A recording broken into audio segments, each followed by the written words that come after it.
What's going on, everybody? Average Arcader here. Before we get started, of course, I need to shout out my channel supporters: Elijah, M4 Penguin, Boxster, and our newest one, Easty Beastie Boys. Thank you guys so much for your support. You have no idea how much it helps me, not just financially, but also mentally. There's a lot of work that goes into maintaining my channels and working a full-time job, and seeing people willing to go that extra mile really helps me out. So thank you guys so much. And I also like to give a huge shout out to the makers of the game I'm going to be reviewing today. Magical Moving House Adventures was made by Big Die Gaming.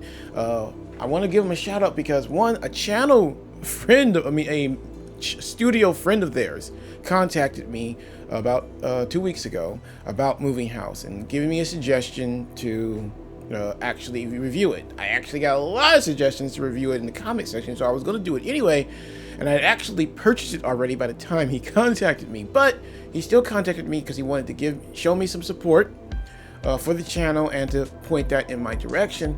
But then a little bit after that, the owner of Big Die Gaming contacted me. I don't know if they knew if they had talked or not, but then he contacted me to also show support for the channel and to talk to me a little bit about the game. Even though more so he just came to show support for the channel, which I really appreciate. Both of them showed support for the channel, and I really appreciate that. That's why I'm shouting them out.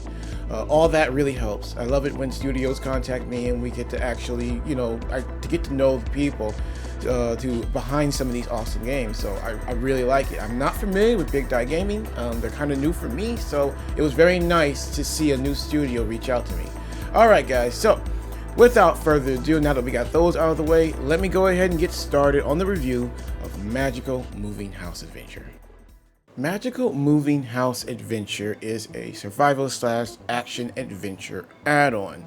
Although you're going to be spending most of the game in this custom-built world with over 20 new mobs, you're still going to have the basic Minecraft system behind all of that. Survival mechanics are all still there.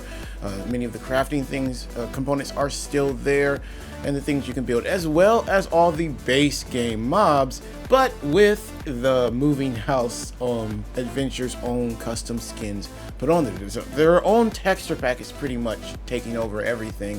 So even the older mobs still look and feel unique, even though they are the same. And the new mobs definitely stand out, but at the same time, you have a little bit of the old, a little bit of the new, and it mixes quite well. Now, you're going to be spending a lot of your time going back and forth from adventuring and coming back to the main area, Steam City. You start out in Steam City, and I would definitely recommend exploring it before you do anything, because it is so vast and so beautiful. It is very much a steampunk inspired city. You can see that everywhere, and I really like steampunk, so I really enjoyed just looking at the city and exploring it. But if you do explore it before you start doing anything, you'll actually get a little bit of a benefit. This is a little pro tip I'm going to give you guys. Open up every crate, open up every box, look everywhere, because there are tons of supplies and important resources scattered throughout the city. Gather everything up before you head out. And it's going to take you a while, because Steam City is huge. Huge and beautiful, but I really like the fact they took the time to not just make this big area look cool, but to actually have functionality throughout all of it. Exploring is rewarded, because like I said, you'll find a lot of good resources, a lot of startup gear and or money that will get you on your path a lot quicker. And trust me, we're going to get into gameplay here soon. This is definitely a game where you're going to need all the supplies, all the equipment available, 100%. So let's get into the main gameplay loop of the game. So what do you do in Moving House Adventures? Well, there's several objectives. Many of them you're going to focus on, many of them you're going to do automatically in the background. For instance, one of the main goals for Steam City is to go out and collect Steam crystals, bring it back, give them to the mayor. He pays you for them, but then he uses them to upgrade the city. As the city tiers increase, you get access to more gear, more weapons, more stores that give you more items to buy that you can use out in the world, and most importantly, upgrades to your moving house. Now, we will go over the moving house more in depth a little bit later. I wanted to give it its own section because of how awesome it is, but that's really cool that your progress is tied to this mechanic. There are many ways to get these crystals. You can go out and find them in the world in chests. You can get them as a drop from certain enemies, as well as boss drops, as well as you can craft them by finding smaller pieces of them and building and putting those pieces together to make a full crystal. It's very, very nicely done. And gives you a sense of continuous progress as you're constantly finding these things and bringing them back to get paid for them. Now, the money system, I really like how they did. You don't carry all your money on you. You bring it back to the city and you take it to the bank. You put it in the bank and you automatically withdraw it when you buy from one of the merchants in the city. I really like how they did that. It makes it so that you don't have to think about your money. Once you get it, just get it back to the city bank, put it in there, and it's safe. You don't have to worry about losing it as you're exploring. You don't have to worry about storing it in your base. Very nicely done, very good mechanic. Now, another objective for you to worry about is finding these notes for the channel greeter. She will pay you for them again, and it will instantly go into your bank account. But it's cool because they're kind of random drops from enemies. All the ones I found, and I found quite a bit, I didn't find all of them, but all the ones I found, I got from drops from random enemies when I was clearing out dungeons. I like this. Don't always have to hunt down everything. Just, hey, okay, just go out and clear out things. It gives you a sense of, again, continuous progression. No matter what you're doing, you're working on something, even if it's just taking out mobs so that you can collect these journal pieces. Everything is worked around so that you always have something to do. Now, there are other objectives, but not all of them I worked on because I just had so much fun working on the few ones that I talked about. There's a portal that you have to go find pieces for to go into another dimension. And a big plus in this game is that key items for all these different objectives, you do not lose. The portal pieces that you bring back to unlock that portal, you cannot drop them if you die. There are many pieces that you can buy for vehicles to help you get around. If you die, they're still in your inventory. There are teleporter cars to get you back to the city and your moving house that also do not go away. Now, many of your other gear does drop when you die, which is why I continuously say pick up everything, and we'll go over more about that later when I get into the different gameplay. But it's really cool that they made sure to keep key items from being dropped, because as you're about to find out in gameplay, you're going to die. Death is inevitable. it's coming.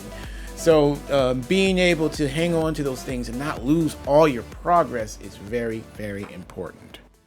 Now, before I get into combat, let me talk about the crown jewel of this game, your moving house. The moving house is pretty much the biggest piece of equipment you are ever going to get in the game, and it's also the most important. This is what allows you to go out and clear those dungeons and bandit outposts that you'll have to clear out as well. It's your safe spot, it's your base, it's your storage area, it's your crafting area. You can customize it how you want. When you get inside, it starts out with your random things that you need. A crafting table, a bed, and two chests. I put a lot more chests in it because I just pick up everything I can. You can do whatever you want. There are custom-made furniture in the game that you can put in, or you can fill it full of toolboxes and crafting tables of all different sorts. I put anvils in mine. I put every single thing I needed as I was going through. I could put in here, but you can't just stop there. You also upgrade it. Remember, you buy upgrades as you level up the city. You can make it faster.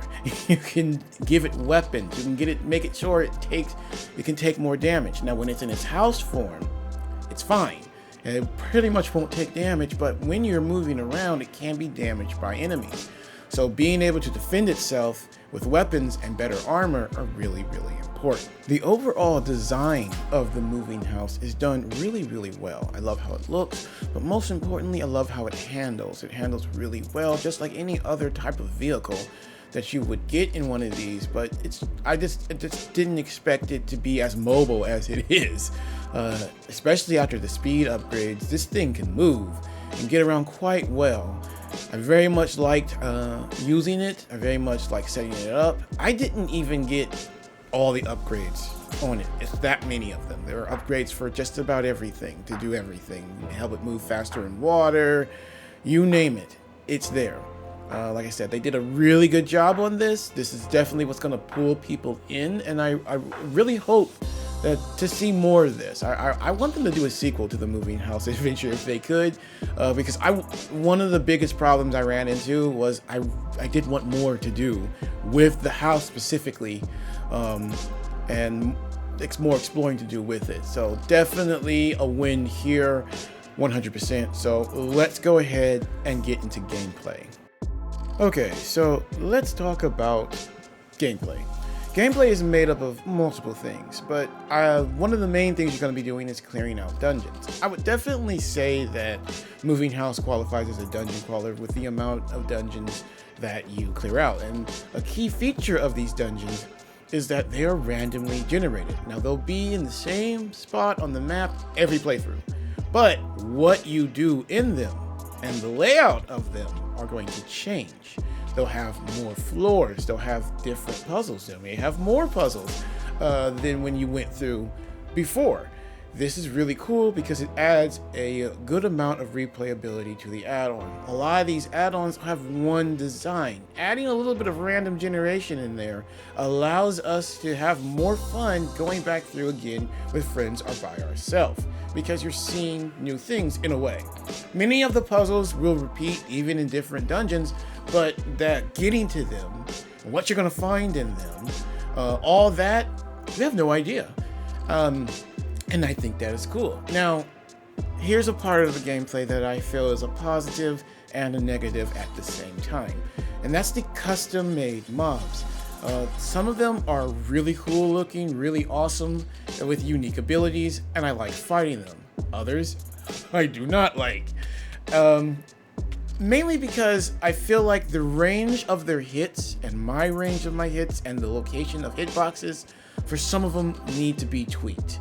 I feel like there are some enemies, say like the snakes, that the hitbox is really small, really small.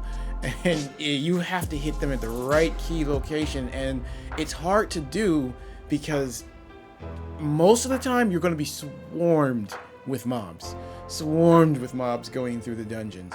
You're not going to have a chance to breathe. Now, this is rectified with an item that you can buy on tier 2 of Steam City that will help keep them from spawning as much, but you don't get that till you unlock tier 2. There's a lot of exploring and gathering you need to do before you get to that, and even then it's a very expensive item.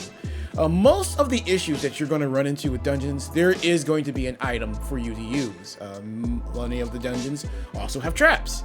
I think the traps are actually done really cool. I don't really have too many complaints with the dungeon traps. There's only like 1 or 2 of them that were pretty much instant kills. There's a lava trap that if you're not paying attention to, you're dead, and you're going to lose all your gear too because it's lava. Remember, like I said, pick up everything. I don't care what you're rocking. I don't care if you're rocking an enchanted full set of enchanted netherite armor. It doesn't matter.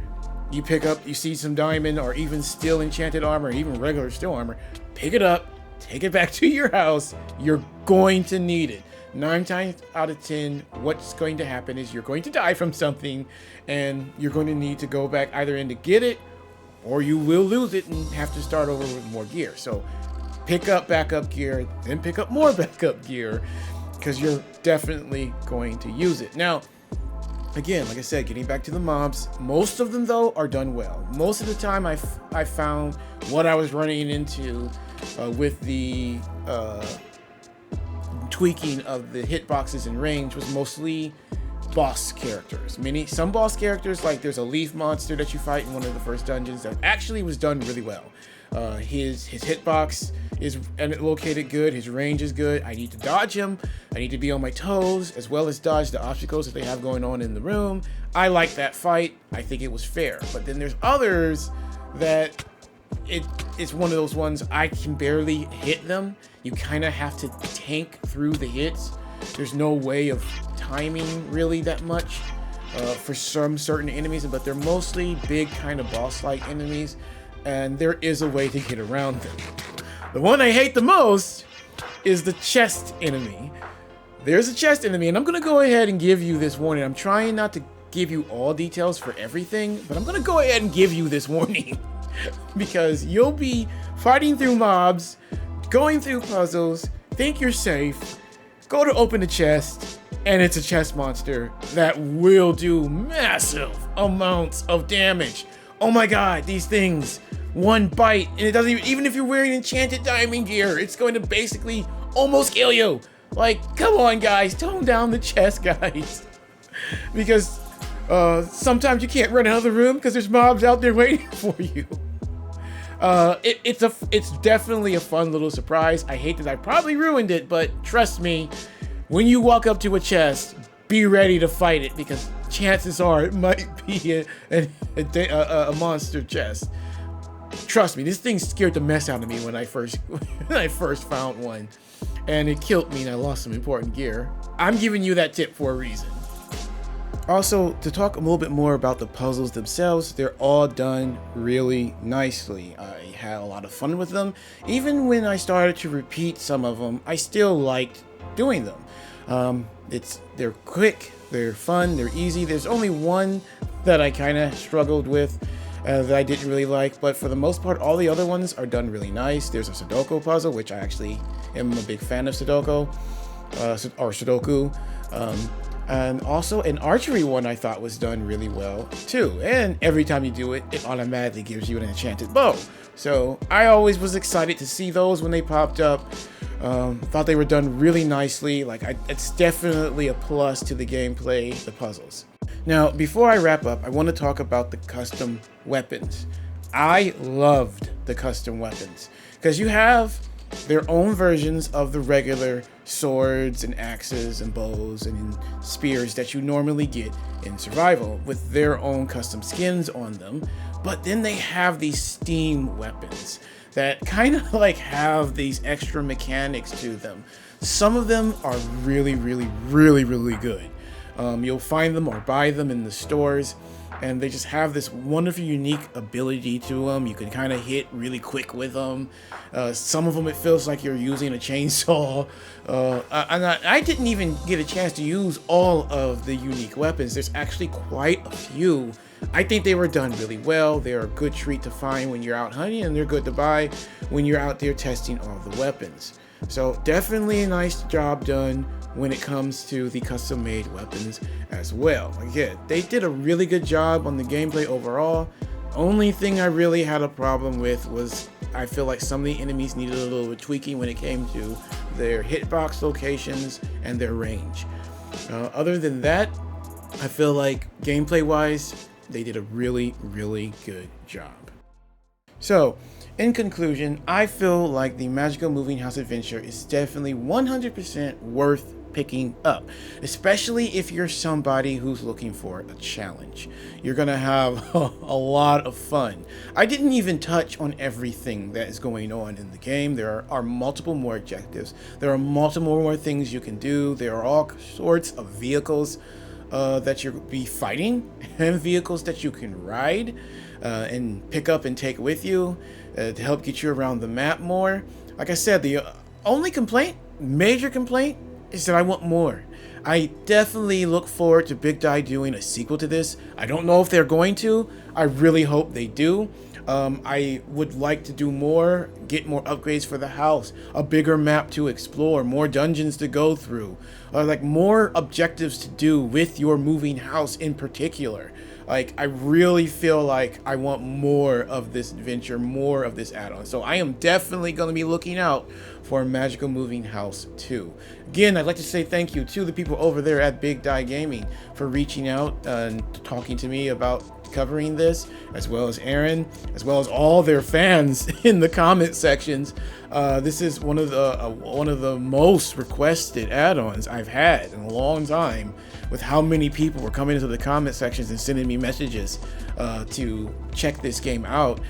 So definitely, I feel like it's worth it 100%. Very nicely done, Big Die Gaming, and I will be keeping an eye on this studio to see what they do next. If you guys enjoyed this review, please make sure to leave a like, share, subscribe, and hit that notification button. Also, there's still, don't remember, I have my channel giveaways happening at the end of this month. It'll be every month for channel subscribers and or members. The members one, they automatically get entered into it. It's a $30 Amazon gift card, so you only have access to that one if you are a channel member of any tier. And also the subscriber one, which you can enter by making sure to leave a comment on a video that's relevant to the video. All of the comments will then be tallied up. For each comment, you get an entry. Also in this one, channel members automatically have an entry in all of this one as well. The more comments you give, the more entries you get. So make sure to comment on every video relevant to the video, and you'll get an entry to it. All right, guys, that's going to be it for today. Average Arcader out.